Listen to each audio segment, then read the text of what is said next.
The sun burned over the Pacific, turning the waves into molten gold.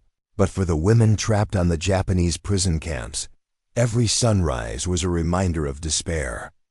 In 1944, the war had left no mercy. Young Japanese women, conscripted into forced labor and medical units far from home, were starving, exhausted, and haunted by the sounds of planes, artillery, and the cries of men who would never return. They had seen courage in the worst of circumstances, but nothing could have prepared them for what awaited across the ocean. Rumors had traveled through whispered channels of a strange, distant land called America, where men were impossibly tall, handsome, gentle, even. In the imagination of these women, shaped by hardship and fear, it sounded like fantasy. And yet, in the months to come, their journey would take them from the claustrophobic horror of POW camps to a reality that was stranger and more human than anything they had dared to dream. A journey that would test not only their survival, but the resilience of their heart. The camps were built of steel and wood, yet they felt like prisons made of smoke and despair. Every morning began the same way, the shrill whistle of guards cutting through the early fog, the clatter of metal as doors swung open, and the heavy shuffle of tired feet across dusty floors.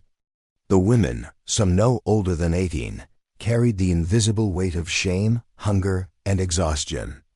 Their uniforms were thin, the fabric rough against skin rubbed raw by labor and endless marches under the sun. In the silence between roll calls, they whispered about home, about siblings who would never see them again, about fathers and mothers whose faces had faded into memory. The air was thick with fear. Even the birds seemed wary, their cries sharper, louder than in peace, as if they carried warning. Every day brought a new test. Sometimes it was the harsh crack of a bamboo stick across a back. Sometimes it was the subtle cruelty of denial, a bowl of rice too small to fill a stomach. Water rationed like a treasure hoarded by gods who had forgotten mercy. And yet, the women learned to survive in ways the guards could not anticipate. A hidden patch of weeds became a garden of stolen nourishment. Shared glances and quiet nods became an underground language of solidarity. Their strength was not in rebellion, but in endurance. Every step across scorched earth, every trembling hand grasping at a bucket of water, was an act of courage. It was survival against the impossible odds that war demanded. And yet, in the darkest hours, when sleep came only in snatches and dreams were haunted by screams, a strange thought began to grow. A thought that seemed almost too audacious, too foreign for minds hardened by suffering. Maybe, just maybe, there were places beyond this camp where the world did not look like this, where men were not monsters, and life could exist without the constant edge of terror. The thought was dangerous, if shared. It could mark them for punishment, but it persisted, quietly, in the hearts of a few who still dared to imagine. Something more than survival. The journey to that imagined place would not be easy. It would demand endurance beyond comprehension, trust in strangers, and a willingness to confront fear every single day. Rumors of the outside world came in fragments, whispers of Allied victories, distant explosions, planes that dropped gifts rather than bombs. These fragments were almost enough to keep hope alive. And in the flickering candlelight of the nights, as they lay shoulder to shoulder on thin mats, eyes staring at ceilings that had seen too many horrors, they began to dream not of escape alone, but of encountering something utterly human. Something they had almost forgotten: kindness. The first section closes with a faint glimmer of anticipation. Across oceans, in a country they could barely imagine, men walked the earth who did not embody war in their every breath. Tall, strong, and startlingly ordinary, they carried a kind of quiet dignity. To the women who had seen only cruelty for years, this was almost inconceivable. It would take months to reach them, months filled with suffering, endurance, and the raw, aching weight of fear. But as the camps echoed with the sounds of despair, the seeds of a story far greater than themselves were already taking root. An unexpected collision of courage, humanity, and fate that would transform everything they thought they knew about the world. Asterisk, the day they left the camp, the air was thick with uncertainty. Their bodies, already fragile from months of starvation, were forced to move again, shuffled onto trucks with other prisoners, the engines roaring like angry beasts under the hot sun. Dust choked their throats, sweat stung their eyes, and every bump in the road reminded them that escape was not an option. The guards barked orders, voices sharp and metallic, cutting through the fear like swords. And yet, beneath the terror, there was a quiet tension, a fragile thread of hope, that this journey might carry them somewhere different. Somewhere that wasn't constant suffering. Hours turned into days. The trucks rumbled across cracked roads, past villages scarred by war, over rivers that reflected the sun like molten silver. At night, they huddled together under blankets too thin to stop the cold, listening to the wind moan over metal roofs. Conversations were whispers. Even laughter was dangerous. Some women clutched small tokens from home, pieces of cloth, photographs smudged with tears like lifelines to a world that seemed further away with each passing mile. The more they traveled, the more the horizon changed, and with it, the impossible began to feel just slightly within reach. Then came the sea. The ships waiting at the docks were enormous gray giants that creaked and groaned under the weight of their own power. Boarding them was terrifying. The waves slapped against the hull with a deafening force. The smell of salt and oil thickened the air, and the horizon stretched endlessly. A reminder that they were leaving everything they had ever known behind. Some women cried quietly, faces pressed against rough wood, hearts pounding with fear and disbelief.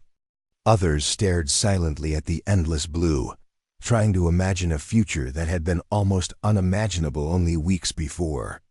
The ocean was merciless, rocking them with relentless rhythm. But it was also a bridge carrying them toward the unknown. Toward the men they had only heard whispers of. The men who walked a world untouched by the cruelty of the camps. The first sight of land on the horizon was almost unreal. Buildings rose like silent giants against the morning sky, streets humming with activity that seemed impossible to the women who had spent months in muted fear. And then they saw them. Tall men, some towering over 6 feet, strong and broad-shouldered, moving with a casual confidence that was entirely new to these eyes. Their features were unlike anything the women had known, faces open and unscarred by the violence that had marked the world they had come from. Some smiled as they worked, their voices carrying over the air like warmth, a language that spoke of normalcy and, most dangerously of all, safety. The shock was immediate and overwhelming. Hearts pounded in chests that had learned only fear, eyes wide at the sheer ordinariness of these men, whose hands were strong yet gentle, whose steps carried neither threat nor brutality. The women, conditioned for suspicion, found themselves disarmed by the unexpected humanity before them. Some whispered to each other in disbelief, questioning if this could really be reality, if the world could hold people like this outside the boundaries of rumor and imagination. And yet, every detail confirmed it. Broad hands offering cups of water, soft laughter that carried over the clang of machinery, eyes that looked without judgment, without cruelty. Fear still lingered. They had survived too many horrors to be fully convinced. Yet amid that fear was awe. This was not just a crossing of oceans. It was a crossing of worlds. For the first time, the women realized that survival did not only mean endurance, that courage was not only about withstanding suffering. Courage could also mean allowing oneself to hope, to witness humanity in its purest form, to trust even when every instinct screamed otherwise. In that moment, the line between prisoner and person, captive and citizen, blurred. They were still prisoners, but the world outside the camp's gates whispered that there was life, beauty, and strength waiting beyond their fear. And somewhere, deep in their hearts, a seed of something even greater began to grow, a seed that would soon bloom into a story of courage, transformation, and human connection that none of them could have imagined when the first whistle of the camp pierced the dawn months earlier. The first day on American soil felt unreal, as if they had stepped into a world painted in colors too vivid to believe. The air smelled of clean wood, warm earth, and distant smoke from chimneys, none of it tainted with the acrid stench of fear they had lived with for so long. Their feet, calloused and scarred, carried them cautiously across paved streets, their eyes darting, expecting a trap at every corner. But there were no guards shouting, no threats, no cruelty. There were only people. Ordinary men. Men who stopped to help lift a crate. Men who bent down to speak softly to children. Men who carried themselves with a strength that did not demand fear, but respect. The women could hardly comprehend it. They had spent years in a world defined by violence, trained to see strangers as enemies, their instincts sharpened by months of starvation and terror.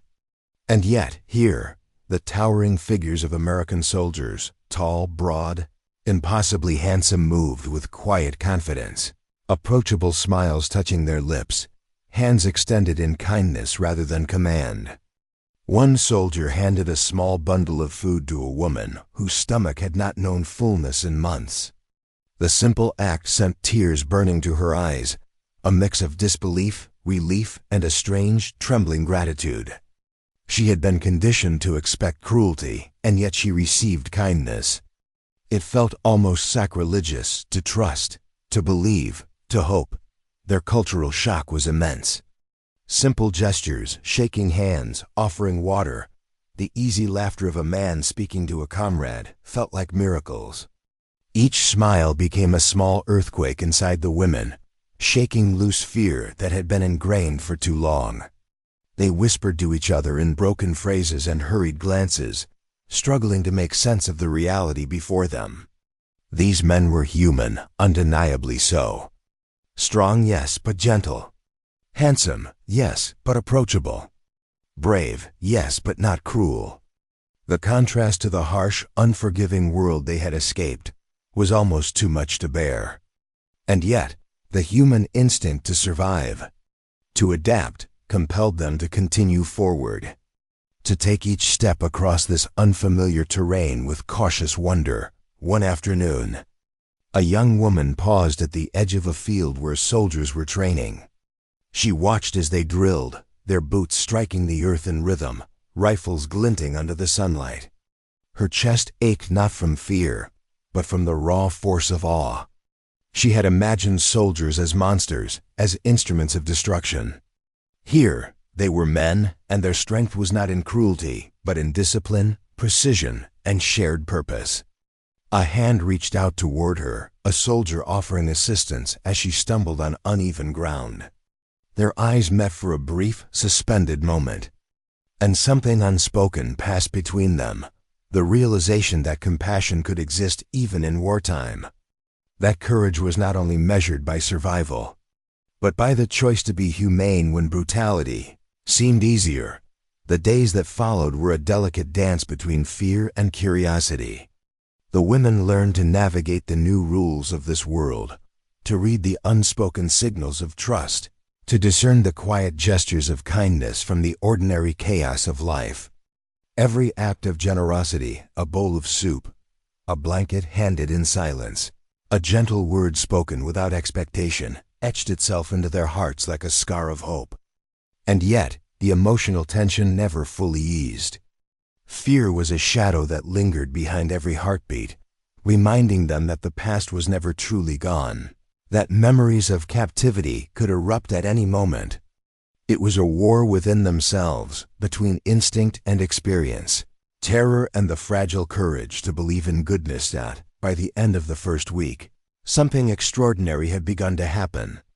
The women, once hardened by suffering, began to allow themselves to imagine a future unshackled from fear. They laughed quietly at small jokes, tentatively reached for food, and met the eyes of these men without immediately flinching. Their hearts, battered but unbroken, began to recognize the possibility of trust, of safety, of human connection. They had survived months of darkness, yet the real challenge of embracing life, Hope and humanity had only just begun. And in that quiet, fragile transformation, they discovered a truth more powerful than fear. Courage was not only enduring suffering, but opening oneself to the unexpected beauty of the world. Even when every instinct warned against it, weeks turned into months, and the women began to navigate a world that was no longer defined by fear, but by cautious curiosity. Every day brought small tests of trust. The simplest gestures, a soldier offering a cup of tea, a gentle touch on the shoulder, a smile shared across a mess hall, were revolutions in their minds. They had spent so long in cages of cruelty that even kindness felt dangerous, almost unreal. Yet, each act chipped away at the walls they had built around themselves, brick by brick, until the world began to feel, if not safe, at least comprehensible. They started to notice the men beyond the physicality that had first stunned them. The tall, broad soldiers were not only strong, they were patient, meticulous, and unassumingly brilliant in ways the women had never expected. One man, a quiet engineer, spent hours explaining machines in a makeshift workshop, showing how gears and pulleys could turn heavy loads with minimal effort. The women watched, riveted, as intelligence and ingenuity transformed labor into possibility. For the first time, they realized that courage was not always loud or violent. Sometimes it was silent, steady, and deeply human. The thought was revolutionary. Courage did not always roar, it sometimes whispered, yet fear was never fully gone. Nightmares from the camps haunted their sleep. Some women woke screaming, cold sweat clinging to their bodies, imagining guards at every corner. The soldiers, sensing the fragility beneath the tentative smiles, learned to act without words, holding doors open, offering blankets, speaking softly, never forcing them into gestures they were not ready to give. In these acts, trust slowly became tangible. And with trust came small acts of bravery. A woman who had hidden from men for months began to volunteer for work outside the compound. Another who had refused to eat without permission dared to take a meal offered freely. Each tiny step was monumental, a quiet rebellion against fear itself. There were moments of profound connection that defied language. One morning, a young soldier knelt beside a woman as she attempted to repair a torn uniform, his hands moving carefully to show her the stitch. They shared a laugh when the needle pricked him, and in that fleeting moment, something shifted. Fear and suspicion gave way to a fragile, almost sacred recognition of shared humanity. For the women, this was not romance. It was revelation. It was proof that strength and gentleness could coexist, that courage could exist without violence, and that ordinary people could forge extraordinary bonds across chasms of fear, language, and culture. Yet, the true test of courage lay not in comfort, but in action. When a fire broke out in one of the temporary housing units, panic swept through the compound. Flames licked the walls, smoke filled every corner, and instinct screamed to run or hide. But the women, having seen what trust and quiet bravery looked like, rose to the moment. Guided by soldiers who had become protectors, some dragged others to safety, some carried buckets of water to slow the fire, their trembling hands strong with purpose. Hearts pounded, lungs burned with smoke, and yet the act of stepping forward, of risking everything to save one another, crystallized the truth that had been forming in their hearts. Courage was not only surviving oppression, it was moving through fear to protect, to create, to act. By the end of that day, scorched and exhausted, the women understood something profound. They had left captivity and fear behind, not because the world had changed, but because they had changed. They had discovered an inner reserve of resilience that no camp could strip away. They had witnessed ordinary people performing acts of quiet heroism, everyday engineers, turning machines into miracles, soldiers offering kindness without expectation, fellow survivors embracing life despite trauma. And they realized that the tall, handsome men who had first shocked them were not heroes because of appearance or strength. but because of the humanity they carried, the courage they embodied quietly, consistently, without fanfare. By the time the women had fully settled into their new environment, they were no longer the same fragile figures who had stepped off the ship months earlier. Every scar, every tremor of fear, every sleepless night had shaped them into survivors. But more than that, they had become witnesses to a truth that was far greater than mere survival. The world they had entered was not perfect. It bore its own challenges, its own uncertainties. Yet, in the faces of the men who had once seemed impossibly distant, they saw consistency, integrity, and a quiet courage that demanded nothing but offered everything. It was a revelation that shook them to their core. Humanity, they realized, could endure even in the darkest shadows of war. The women began to understand the subtle ways that courage could shape a life. One of them, who had spent months hiding in corners, now worked openly alongside soldiers, repairing equipment with a careful, steady hand. Her movements were deliberate, yet there was a newfound confidence in them, a grace born of trust and experience. Another, once hesitant to speak, shared stories of her life and losses with a soldier who listened with unwavering attention. Tears fell silently as she recounted moments of despair, and in return, she received compassion that felt almost sacred. Every interaction was a lesson. Bravery was not always grandiose. It was often measured in moments of vulnerability, trust, and steadfast kindness. And yet, the moments of transformation were not without tension. Memories of the camps haunted them, still nightmares that erupted without warning, fears that stirred when strangers approached.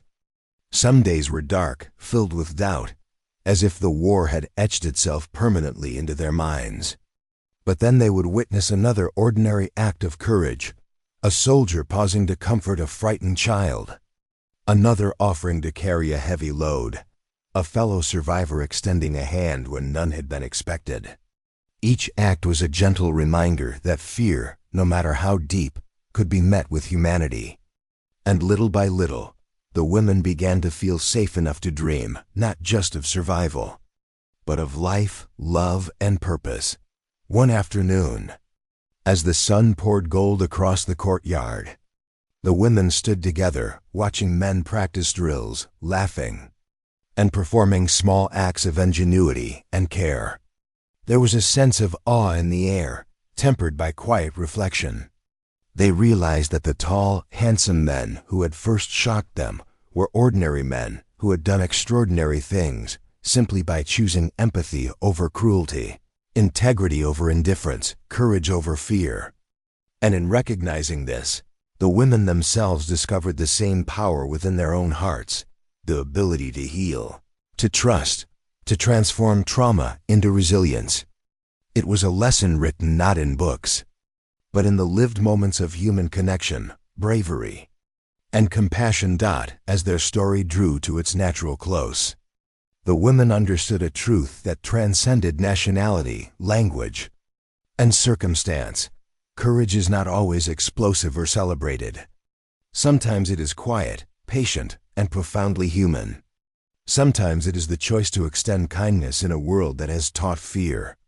And sometimes it is the act of believing that beauty, hope, and trust can exist even after unimaginable suffering. The journey from fear to trust, from captivity to agency, from despair to hope, had transformed them. It had shown them that ordinary people, whether a young soldier teaching machinery, a fellow survivor offering support, or a woman learning to step forward after months of hiding, possess the power to change not only their own lives, but the lives of everyone around them. In the end, the story of these women is not only about survival, it is a testament to humanity itself. That even in the darkest corners of history, ordinary courage can illuminate the path forward. That even shattered hearts can learn to trust, even broken spirits can find connection. And that the tall, handsome men they first saw across the ocean were symbols not of perfection, but of the profound truth that empathy, integrity, and quiet bravery are the truest markers of heroism. It is a lesson that lingers far beyond the pages of history. The extraordinary resides not only in feats of war or genius, but in the simple, consistent courage to care, to trust, and to act with humanity even when the world seems determined to teach otherwise.